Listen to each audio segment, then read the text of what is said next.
Assalamu alaikum.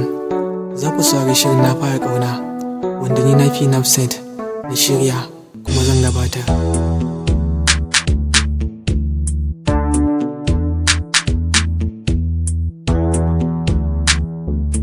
Ƙarfe 5 daidai shine daidai lokacin dawar Abdul daga ofis. Shigarsa gida ke da wuya, ya fakin ɗin motarsa, daga nan ya wuce kansa tsaye zuwa falon matarsa. Yana zuwa ya yi sallama tare da tura ƙofa ya shiga ciki.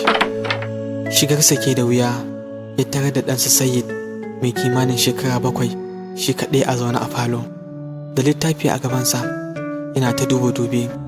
Ganin babansa ne ya sa ya taho da gudu, sannan ya zo ya rungume shi. Oyoyo, dadi barka da dawowa. Abdul ya durƙusa a gaban ɗansa cikin murmushi, yayin da shi kuma Sayyid ya sa hannu ya cire jakar da ke rataye a kafaɗar babansa.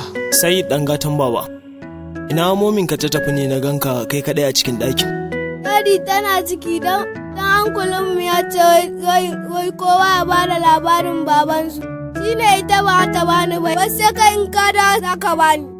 Ok Sayyid, ka gane yanzu nan na dawo daga ofis, to kaga a gajiye nake, ka bari yanzu nan zan yi sallah, idan na ci abinci sai in baka labarin, har ma sai ka ce ka gaji.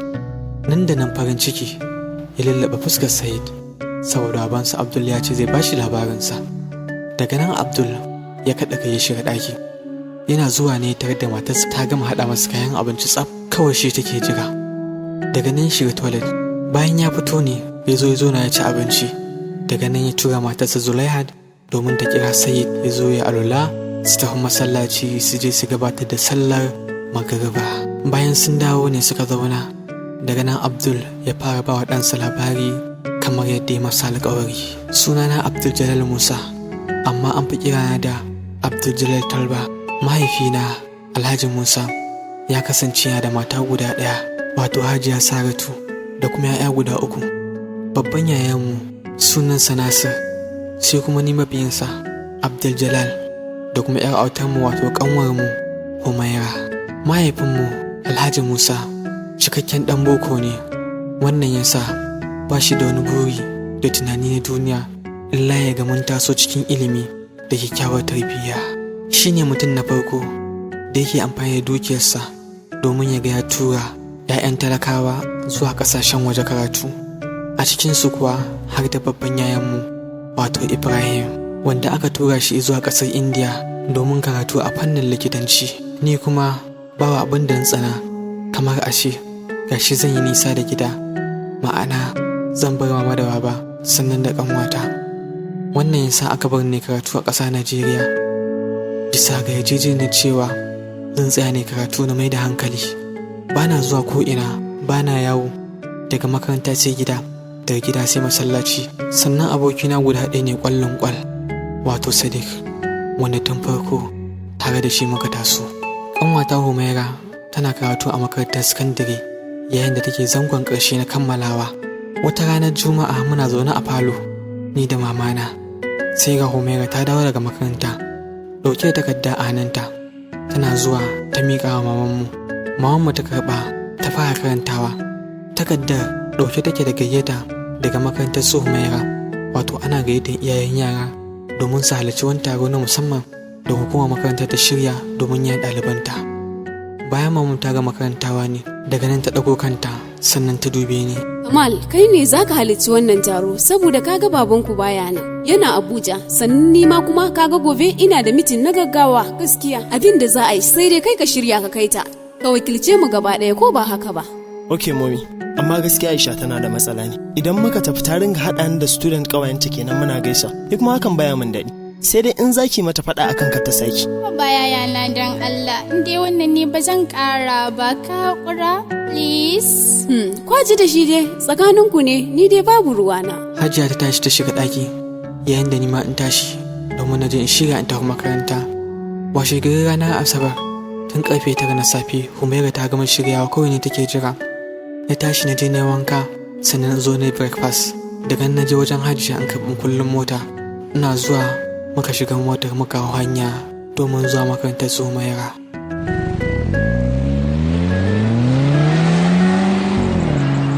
Muna zuwa ne muka tarar da makaranta ta cika, ga ɗalibai nan da iyayen yara sai kai kawo ake yi. Muka yi fakin ɗin motar mu muka fito, sannan kan matsayi muka nufi zuwa ɗakin taro.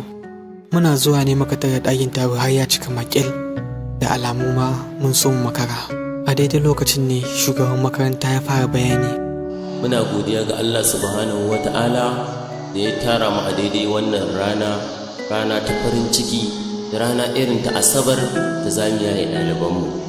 Hakika wannan rana ce ta farin ciki ga ɗalibanmu da mu kanmu, kai har ma ga iyayen yara. Muna alfahari da ɗalibanmu da aka daɗe ba a samu masu ƙoƙari da hazaƙa kamar na wannan shekarar ba. Hakika muna jin daɗi da irin gudunmawar da kuke bamu wajen samun kyaututtuka tare da lashe duk wata gasa da ake sawa a cikin wannan ƙasa.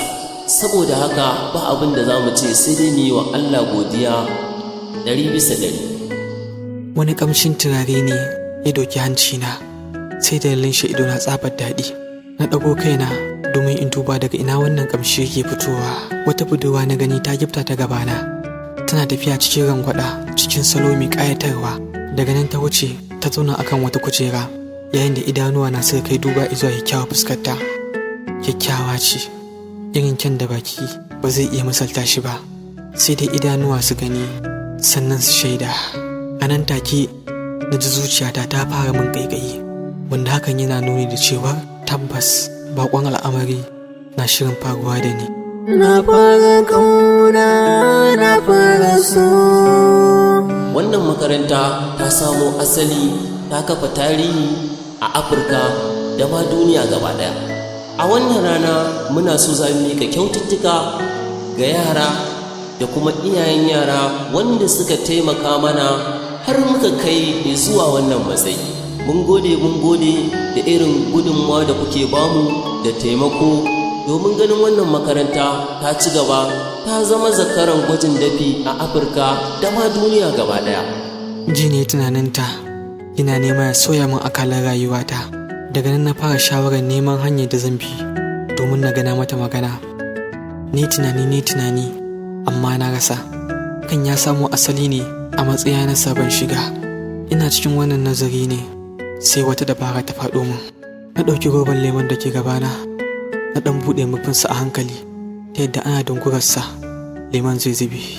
Na tashi tsaye kamar zan fita, sannan ni kanta gadan-gadan. Ina zuwa daidai kusa da ita sai in sau wannan roban lemo. Lemon yana faɗuwa, rufin ya ɓalle, sannan ruwan lemon ya kwarare a kan takalmanta. A daidai lokacin ne na ji ladanan masallacin anguwarmu yana kiran sallar magariba. Daga nan na ce wa Sayyid ya tashi ya je mai alula mai sallah, idan muka dawo sai mu ci gaba.